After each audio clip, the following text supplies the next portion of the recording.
Okay, and we are live. All set?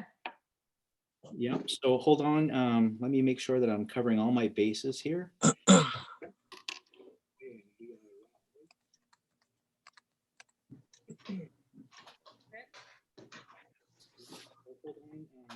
We might hear an echo.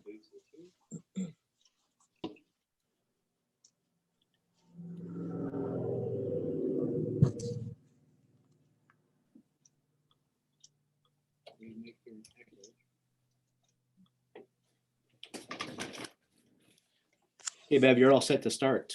Okay, I'll call the meeting to order. We'll have the Pledge of Allegiance to the flag. I pledge allegiance Allegiance to The flag, Flag, United States of America, and to the republic for which it stands, one nation, under God, indivisible, with liberty and justice for all.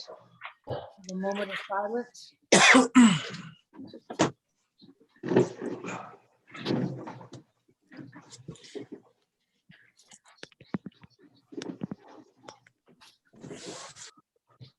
I I'm going would, to share my screen, and my screen will have the agenda and any documents that we talk about tonight.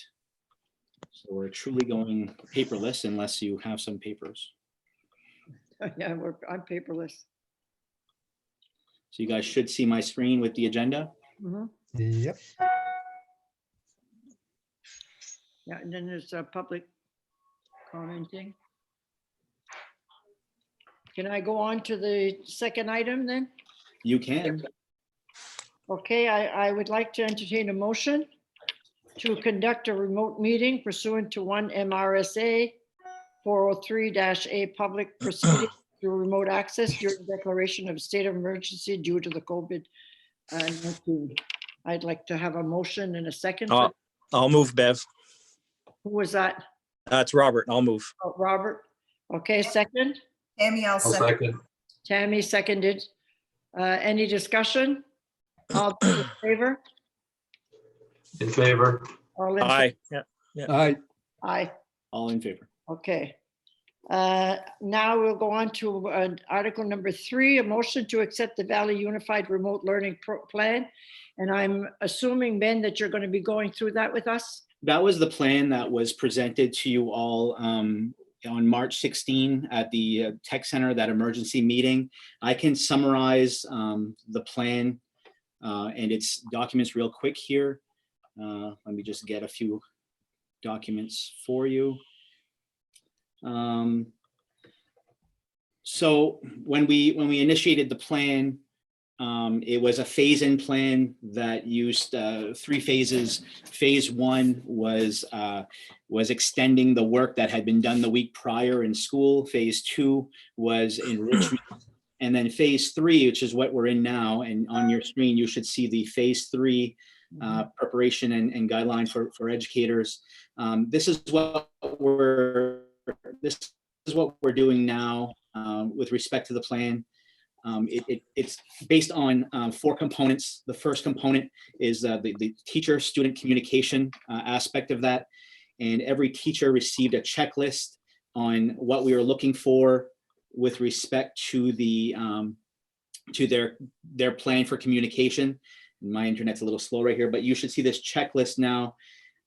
This checklist assures that they have a method of communication that works for them. They're making contact with the student or their parent.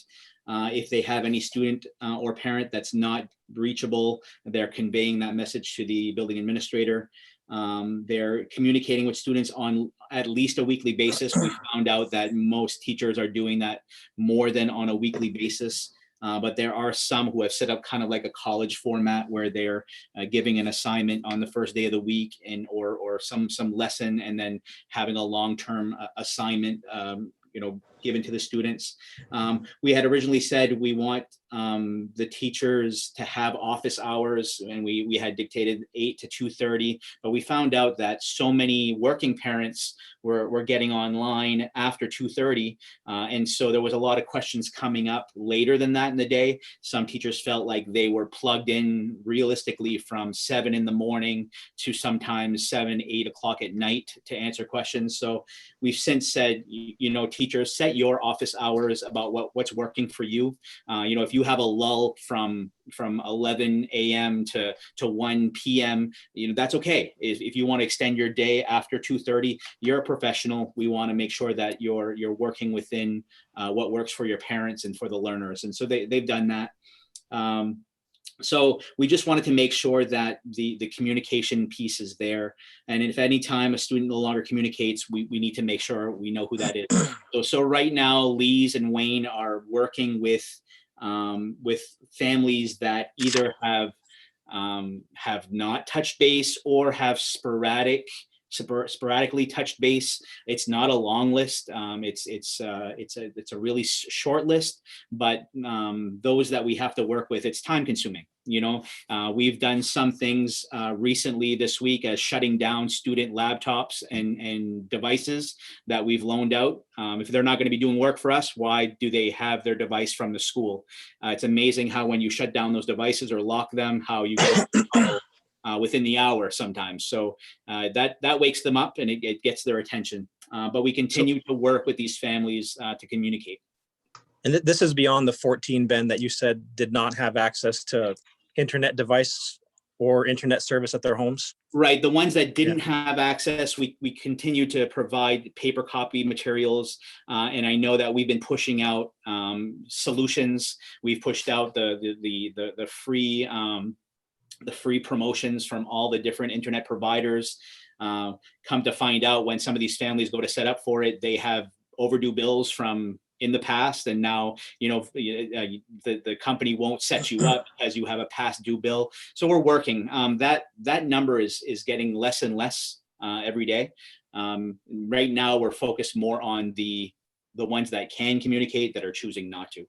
And we're getting lists here. I got a list from both Wayne and Lise. It's not a lot. If we're talking maybe 10% or less of the overall student population, that's just not fully engaged with what we're trying to expect. They're not communicating with their teachers on a regular basis. It's hit or miss. So we're really trying to work with those students. The second part of that, beyond communication, is our resources and expectations. Again, there's another checklist, but basically what we've said in this plan 3 is we're trying to move away from exchanging paper copy materials as much as possible. We know that the coronavirus can live on cardboard or paper anywhere between 24 and 48 hours. We really don't want that exchange of paper copy materials if we don't have to. So right now, there's a lot of electronic documents being exchanged. Students are working either printing out from home or printing out from MAs or PPAs or whatever they can print out, and working on it, then taking a picture and sending it back. Some are savvy enough to use their iPad and overwrite PDF right on the electronic document and submit it to their different either Google Classroom or Empower Learning or whatever. We fast tracked into distance remote learning in a matter of weeks, and it's amazing how that's really changed things. We really want to not do the paper copy exchange as much as possible. We have access to online books through our library. So a lot of teachers are assigning books that are digital copies, not paper copies. Although when there are special requests, those things are happening. So my wife has gone in on a Saturday, prepared some packets over the past 3 weeks, put that in either mailed it out or put it for the family to pick up later at the elementary school. So that's happening across the board, but we're trying to reduce that as much as possible. We're also not trying to use the school bus as much anymore for exchanging learning materials, although we're going to continue to do it when we need to, and and we'll keep doing that. It's just to kind of reduce the amount of traffic in the schools with parents going to pick up materials and that type of thing. So we're trying to reduce that as much as possible and really do as much digital exchange as we can. Plan 3 is work, artifacts, and evidence. Kind of a saving grace that we are a proficiency-based system, because a lot of schools across the state right now that are grading students are struggling with how to grade students when they can't get that flow of work to go back and forth and do a whole lot of traditional grading practices. So a lot of schools are going to a pass-fail system instead, so that they can basically say, if kids are connecting, we're going to pass them. If they're not connecting, we're probably going to fail them. With us, our teachers have been continuing to provide learning opportunities, allowing for students to demonstrate that the proficiency on that as best they can. You know, I use my own children as examples because I can. You know, my daughter's taking a math test for her teacher. The screen is down on her work. She's showing the work as she's doing it. The teacher's watching her do that, providing her feedback, you know, ongoing. So we're doing a lot of that, you know, as best that we can. And we're focused right now on essential learning only. So what are the critical essential learning pieces that we can do through this remote learning plan? Let's make sure that we provide evidence that the student is proficient or not. The ones that are not, or the standards that are not, we're going to pick up and where we left off when school gets back to normal, hopefully sooner than later. So we continue to collect evidence. It's just not a whole lot of, again, the paper copy. It's a lot more provide feedback to learners. And then the final part is our distance instruction. This is where we are asking our teachers to provide some level of instruction to the students. Not just an email checking in, but more of, okay, guys, I'm going to connect with you, and this is what I want you to do. As an example, I've asked my administrators to meet at least weekly. Some of them are meeting more than that with their staff. So our, Lise and Wayne are having staff meetings like this, at least on a weekly basis, where they're demonstrating what they want from their teachers. They're holding Zoom meetings like this, and they're trying to get the teachers comfortable with the technology, trying to make sure that they understand that, with the right precautions, this is a safe environment. We're locking down those meetings. We're making sure that we're not getting these Zoom bombings and all these other things. And you can start to see the teachers come around. So teachers are now doing more of this. Sometimes they're live like this. Some teachers are not comfortable with the live, which is fine. So they're doing flipped classrooms, which means they're videotaping themselves, either using their phone or their iPad or their computer, and they're demonstrating a lesson, and then they're emailing that lesson to the students, so the students can watch the lesson and then do the work after. So it's a lot of one or the other. There are different ways to do it. Some are using Google Hangouts, some are using Zoom like we are, some are doing Facebook Live meetings. So there's all kinds of different tools that they're using to be able to provide this distance instruction. And again, they're not taking attendance when they're doing this, but they're noting who of their class students are not attending or not connecting, and they're sending that information to the administrators, who are then following the families and saying, what's going on? Like, Ben, just a quick question, Ben, like, how would you rate the system so far with, you said they're not taking attendance, but rating the interaction with the teachers to the students on when these classes on Zoom are scheduled? Yeah, so what we're trying to do is be very fair and realistic with folks. What we're telling our teachers is, realistically, you're going to have a student who's going to miss a Zoom meeting because either they couldn't figure out that password, they couldn't figure out the link, whatever. Are they following up with you, shortly afterwards? Are they reaching out to you saying, "Miss, I missed, I'm sorry," or are they ignoring it completely? And our teachers are being flexible. We're asking teachers to record their class meetings like this so they can send that out afterwards if somebody's missed one. That's okay. We understand that things happen. It's the ones that are off the radar.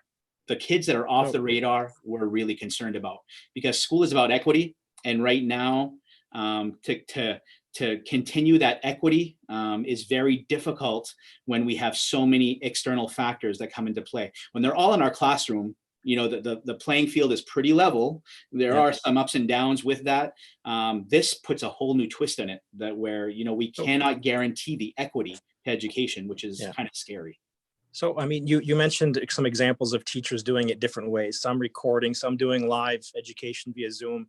Yeah. I mean, do you think that might be a problem where there's inconsistency in delivery? Yeah. Is it harder for the student to plan and organize when there's 1, 2, 3, 5 different ways of instruction coming at them? Yeah, and one thing what we try to press upon our teachers is to talk to the learners about what works for them. And a lot of teachers have done that. They've reached out to the learners and say, hey, we can try this or that. And some have tried different ways, and the students are, students. They're going to be mindful about what they like. But in the end, we don't want to frustrate the teacher with dictating, you have to use this medium. If they're not comfortable with it, I'm fearful that we tell a teacher, you need to do it this way, and they potentially shut down or get over frustrated. I want to leave some voice and choice, some flexibility so that teacher, is comfortable. I don't want to force someone to do a Zoom live if they are so fearful that their meeting gets bombed, that somebody comes in and takes over. We have some teachers that are there. They're just not really comfortable with the live stuff. They are totally comfortable though, recording their own and sending it out. So it's a lot of communication with the kids about what's working for them. So essentially that's it. Giselle and I have been participating in 2 to 3 meetings a week with superintendents from across Aroostook County. I can tell you without a doubt, our plan is ahead of the game compared to some of our counterparts. Case in point, Presque Isle superintendent was talking today about putting their phase 3, which they've adopted a lot from ours, but putting phase 3 into effect next week. They're going to start moving into phase 3. We're now in week 3 of phase 3. So we're off and running. We have some school districts that have said we're not doing any new learning. We're just going to do enrichment for the rest of the year.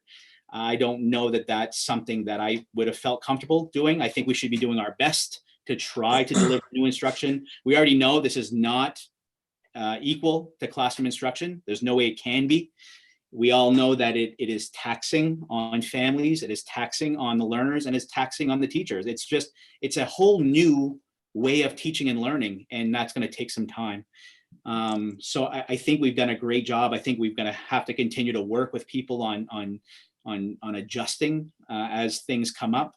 But I know that we have a good framework to start with. I would love to get this better so that if in the fall, heaven forbid, we're in the same situation where now we've got a second wave in the fall and schools have to get shut down again, I'd love to be able to pick off and continue where we left off, but even make it better. So we're going to continue to modify and make it better. So that's in a nutshell our plan. This week we did, let me go back here. We did make a small adjustment. Where are my documents? We did make a small adjustment to, it's not in here. We made a small adjustment to the weekly schedule. That was based on a lot of feedback from the teachers working with the administrators. Let me see if I can get this here. Yeah. We felt that in speaking with parents, speaking with the learners themselves, speaking with our teachers, and speaking as administrators, we felt that 5 days a week of remote learning behind a screen was a lot to ask for, especially when your day is usually varied with different things going on. Like I work primarily behind a screen, as some of you do too, but your day is filled with a lot of other things. You get up and you go talk with your colleagues down the hall, you go to another office, you do different things, but when you're stuck behind a screen for hours on end, it's not really ideal. So what we talked about in adjusting, we're trying to keep that Monday through Wednesday like we've been doing. Remote learning, we want our teachers to provide that distance learning model on Monday, Tuesdays, and Wednesdays of the week, where they're having these meetings, they're doing their lessons. And then on Thursday, take Thursday for time for students to finish up the work that they've had for that week. And we're calling it Throwback Thursday. Fill in those gaps that we know that some students are going to really need to fill before they go to the next grade level next year. And then Fridays, try to dedicate Fridays to screen free. So assign your students work that they can do that is not behind an iPad or a laptop screen. Give them journaling, good old fashioned journaling, reading books, going outside and collecting, things for science experiments, whatever they can come up with that's not behind a screen.